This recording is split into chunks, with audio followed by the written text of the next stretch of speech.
एक स्पीक के प्यारे प्यारे व्यूअर्स, अस्सलाम वालेकुम। उम्मीद है आप सब खैरियत से होंगे। प्यारे दोस्तों, हमारी आज की कहानी है। एक गांव में बहुत से किसान रहते थे जो चौधरियों के खेतों में काम करते और सालाना फसल और रोज का दाना पानी खरीदते। ऐसे में उनका गुजारा इंतहाई कम पैसे पर गरीबी की हालत में हो रहा था। ये हालात बरसों से चले आ रहे थे और अब तो उनकी औलादें भी उन्हीं खेतों में उनके साथ काम पर लग चुकी थी। बेहतरी की कोई उम्मीद तो थी ही नहीं। वक्त का बादशाह भी मालिकों से टैक्स लेता और उनके साथ था। ऐसे में एक किसान अपने मालिक के खेत में काम करते हुए सोचने लगा, काश मैं मालदार होता तो मैं अपनी जमीन खरीद लेता जिसमें खेती करता।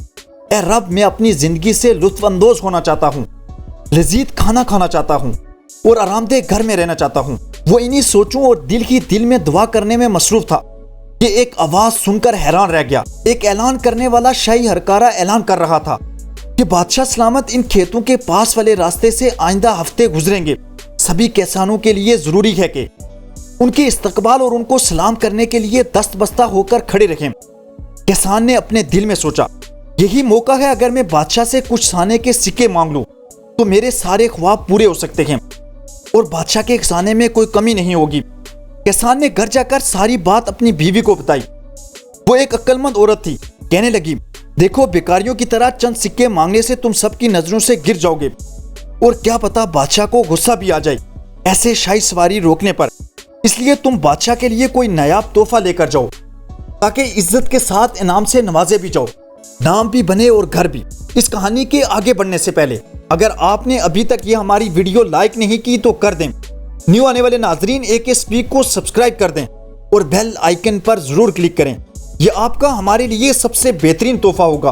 किसान को याद आया कि बरसों पहले उसके बाप को खेतों में हल डालते हुए खेत में दबे हुए चंद नायाब धात के बने बर्तन मिले थे जो उन्होंने मालिकों की नजर से बचाकर घर लाए और छुपा दिए थे कि शायद कभी उनकी वजह से उन सब की किस्मत बदल सके।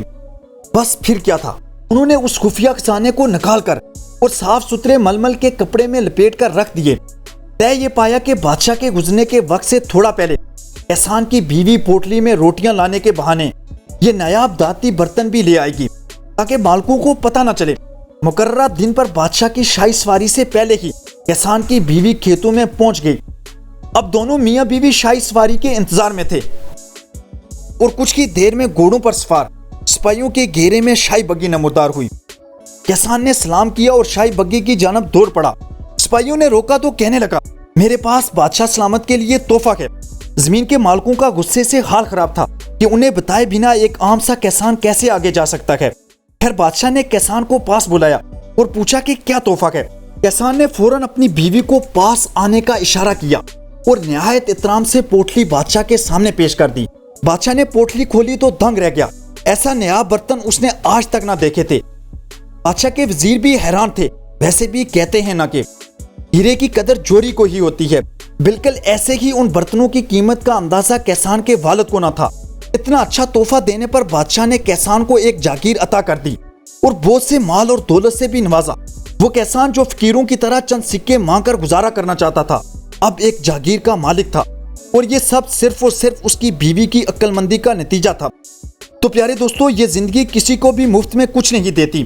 अपने आप को मनवाने के लिए मेहनत करनी पड़ती है और खुद को साबित करना पड़ता है।